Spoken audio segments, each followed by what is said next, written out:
नमस्कार दोस्तों, CG job site के यूट्यूब चैनल में आपका स्वागत है। दोस्तों, आज के वीडियो में हम देखने वाले हैं करेंट अफेयर के 30 ऐसे महत्वपूर्ण क्वेश्चन आंसर जो कि किसी भी परीक्षाओं में पूछे जा सकते हैं।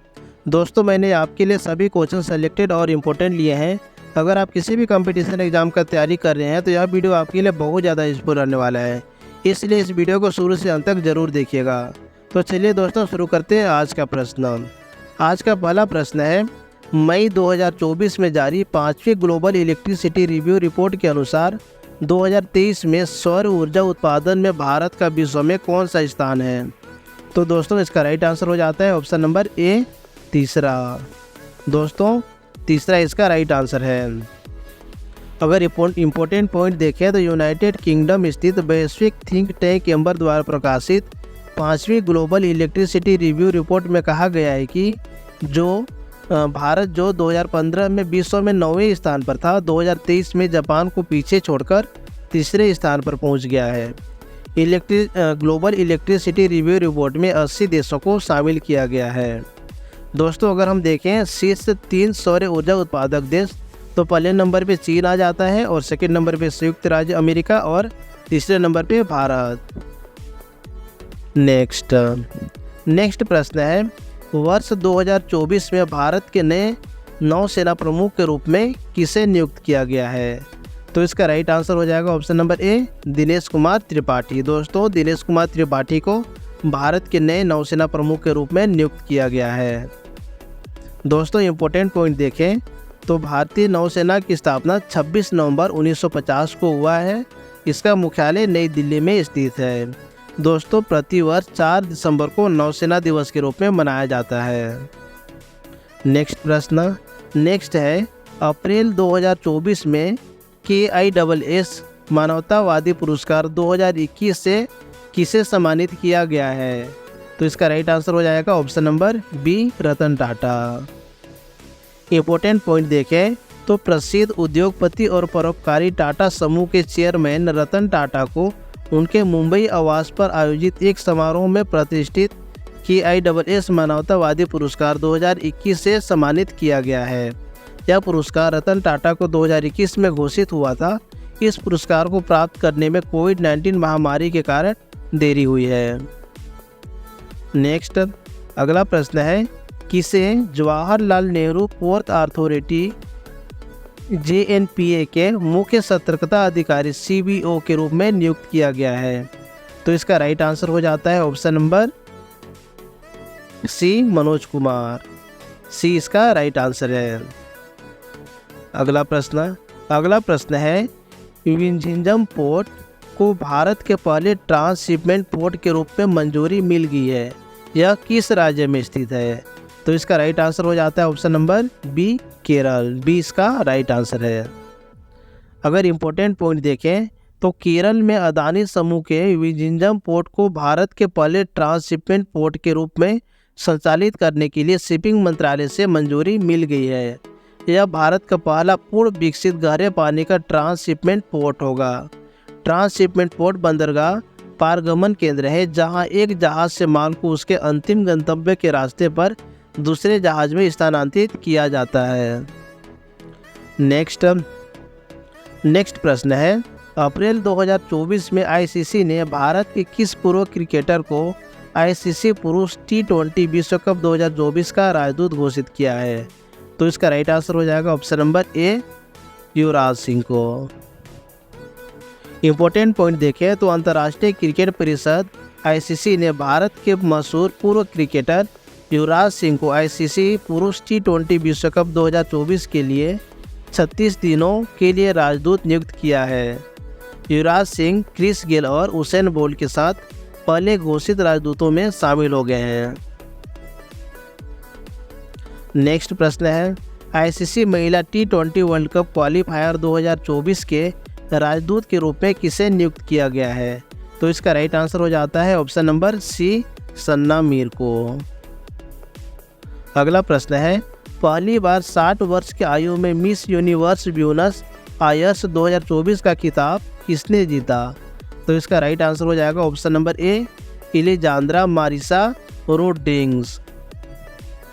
अगला प्रश्न, अगला प्रश्न है, किसे आवास और शहरी मामलों के मंत्रालय में निदेशक के रूप में नियुक्त किया गया है? तो इसका राइट आंसर हो जाता है option number B, Sunil Kumar Yadav. B इसका राइट आंसर है। अगला प्रश्न है, इंडियाज न्यूक्लियर टाइटन्स नामक पुस्तक किसने लिखी है? तो इसका सही उत्तर हो जाएगा option number C, Saumya Awasthi और श्रवणा बरुआ। अगला प्रश्न है, संघाई तीरंदाजी विश्व कप 2024 में व्यक्तिगत, महिला टीम और मिश्रित टीम स्पर्धाओं में स्वर्ण पदक की हैट्रिक किसने लगाई है? तो इसका राइट आंसर हो जाएगा ऑप्शन नंबर ए, ज्योति सुरेखा वेन्नम। अगला प्रश्न है, भारत के अभय शर्मा को किस देश की क्रिकेट टीम का मुख्य कोच नियुक्त किया गया है? तो इसका राइट आंसर हो जाएगा ऑप्शन नंबर बी, युगांडा। अगला प्रश्न है, मोना अग्रवाल ने विश्व शूटिंग पैरा स्पोर्ट टूर्नामेंट 2024 में स्वर्ण पदक जीता है। इस टूर्नामेंट का आयोजन कहां पर किया गया है? तो दोस्तों इसका राइट आंसर हो जाता है ऑप्शन नंबर ए, दक्षिण कोरिया। ए इसका राइट आंसर है। अगला प्रश्न है, किसे एनटीपीसी लिमिटेड का मुख्य सतर्कता अधिकारी CVO नियुक्त किया गया है? तो दोस्तों इसका राइट आंसर हो जाता है ऑप्शन नंबर ए, रश्मिता झा। दोस्तों अगर इम्पोर्टेंट पॉइंट देखें तो national thermal power corporation NTPC की स्थापना 7 नवंबर 1975 में हुआ है और इसका मुख्यालय नई दिल्ली, भारत में है। इनके अध्यक्ष और MD गुरदीप सिंह है।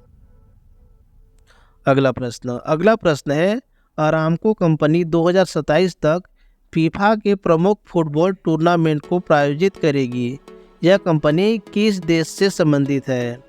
तो इसका राइट आंसर हो जाएगा ऑप्शन नंबर ए, सऊदी अरब। अगला प्रश्न है, किस राज्य की जीना जस्टन को कैम्ब्रिज शिक्षा पुरस्कार 2024 के लिए नामित किया गया है? तो इसका राइट आंसर हो जाता है option number B, Kerala. Important point देखें तो जीना जस्टन संयुक्त अरब अमीरात के शारजाह गर्ल्स ब्रांच में इंग्लिश हाई स्कूल की शिक्षिका है। नेक्स्ट है, भारत को छोटे हथियारों की बिक्री पर किस देश ने प्रतिबंध हटा दिया है? तो इसका राइट आंसर हो जाएगा ऑप्शन नंबर ए, जर्मनी। अगला प्रश्न है, भारत की किस कंपनी ने दुनिया की पहली CNG संचालित मोटरसाइकिल ब्रूजर 125 लॉन्च करने की घोषणा की है? तो दोस्तों इसका राइट आंसर हो जाएगा ऑप्शन नंबर ए, बजाज ऑटो लिमिटेड ने। नेक्स्ट प्रश्न है, विश्व डिम ग्रंथि कैंसर दिवस कब मनाया गया है? तो दोस्तों विश्व डिम ग्रंथि कैंसर दिवस 2024 कब मनाया गया है? तो इसका राइट आंसर हो जाता है ऑप्शन नंबर ए, 8 मई को। इम्पोर्टेंट पॉइंट अगर हम देखें तो डिम ग्रंथि के कैंसर के बारे में जागरूकता बढ़ाने के लिए हर साल 8 मई को विश्व डिम ग्रंथि कैंसर दिवस मनाया जाता है। वर्ष 2024 में इसका थीम है, कोई महिला पीछे न छूटे, नो वुमेन लेफ्ट बिहाइंड। पहला विश्व ओवेरियन कैंसर विश्व दिवस वर्ष 2013 में टारगेट ओवेरियन कैंसर द्वारा चैरिटी संगठन द्वारा शुरू किया गया था। नेक्स्ट प्रश्न है, छठे हॉकी इंडिया पुरस्कार 2023 के लिए हॉकी इंडिया द्वारा 2024 में सर्वश्रेष्ठ पुरुष खिलाड़ी के रूप में किसे चुना गया है? तो दोस्तों इसका राइट आंसर हो जाएगा ऑप्शन नंबर बी, हार्दिक सिंह को। अगला प्रश्न, इसका इम्पोर्टेंट पॉइंट देखें तो हॉकी इंडिया ने 31 मार्च 2024 को नई दिल्ली में आयोजित एक समारोह में छठे हॉकी इंडिया पुरस्कार 2023 की घोषणा की है। सलीमा टेटे और हार्दिक सिंह को क्रमशः वर्ष की महिला और पुरुष खिलाड़ी चुना गया है। अगला प्रश्न है, मार्च 2024 में माता बारी पेरा और रिगनाई पचरा को GI टैग मिला है। ये किस राज्य से संबंधित है? तो इसका राइट आंसर हो जाता है ऑप्शन नंबर ए, त्रिपुरा। नेक्स्ट प्रश्न है, अप्रैल 2024 में कांगो लोकतांत्रिक गणराज्य ने किसे देश की पहली महिला प्रधानमंत्री नियुक्त किया है? तो दोस्तों इसका राइट उत्तर हो जाएगा ऑप्शन नंबर ए, जूडिथ सुमिनवा तुलुका। अगला प्रश्न है, मियामी ओपन 2024 में पुरुष युगल फाइनल जीतने वाले सबसे उम्रदराज भारतीय खिलाड़ी कौन बन गए हैं? तो दोस्तों इसका सही उत्तर हो जाएगा ऑप्शन नंबर ए, रोहन बोपन्ना। अगला प्रश्न है, किसे प्रेस इन्फॉर्मेशन ब्यूरो के प्रधान महानिदेशक के रूप में नियुक्त किया गया है? तो इसका सही उत्तर हो जाता है option number D, Shefali B Saran. अगला प्रश्न, इसका इम्पोर्टेंट पॉइंट है, भारतीय सूचना सेवा के वरिष्ठ अधिकारी शेफाली बी सरन को प्रेस इन्फॉर्मेशन ब्यूरो का प्रधान महानिदेशक नियुक्त किया गया है। इनका गठन जून 1919 में हुआ था और इसका मुख्यालय नई दिल्ली में है। जिम्मेदार मंत्री अनुराग ठाकुर, सूचना एवं प्रसारण मंत्री। अगला प्रश्न है, विश्व मौसम विज्ञान दिवस 2024 कब मनाया गया है?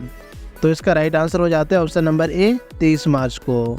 दोस्तों 23 मार्च को विश्व मौसम विज्ञान दिवस के रूप में मनाया गया है। अगला प्रश्न, इसका इम्पोर्टेंट पॉइंट है, इसका थीम है जलवायु कार्रवाई की अग्रिम पंक्ति में। अगला प्रश्न है, साइमन हैरिस किस देश के सबसे युवा प्रधानमंत्री बने हैं? तो दोस्तों इसका सही उत्तर हो जाएगा option number D, Ireland. D इसका सही उत्तर है। अगला प्रश्न है, विश्व क्षय रोग दिवस 2024 कब मनाया गया है? तो दोस्तों इसका सही उत्तर हो जाता है ऑप्शन नंबर बी, 24 मार्च। दोस्तों 24 मार्च को विश्व क्षय रोग दिवस मनाया गया है। इम्पोर्टेंट पॉइंट है, इसका थीम है yes we can end TB. अगला प्रश्न है, चंद्रयान 3 लैंडिंग साइट को अंतर्राष्ट्रीय खगोलीय संघ ने मान्यता दे दी है, इसका क्या नाम रखा गया था? तो दोस्तों इसका सही उत्तर हो जाएगा option number B, Shiv Shakti. दोस्तों चंद्रयान 3 लैंडिंग जहाँ पे किया था उसका नाम शिव शक्ति पॉइंट रखा गया है। अगला प्रश्न और आज का आखिरी प्रश्न, भारतीय नौसेना के नए उप प्रमुख कौन बने हैं? दोस्तों नए उप प्रमुख कौन बने हैं? तो इसका सही उत्तर हो जाता है option number D, Krishna Swaminathan. दोस्तों आज का वीडियो बस इतने ही। प्यारे दोस्तों, अगर आपको ये वीडियो पसंद आया हो तो वीडियो को लाइक और शेयर जरूर कीजिएगा। चैनल पर नए हैं तो चैनल को सब्सक्राइब करिए और बेल आइकन को ऑन रखिए ताकि आगे आने वाली कोई भी वीडियो मिस ना हो।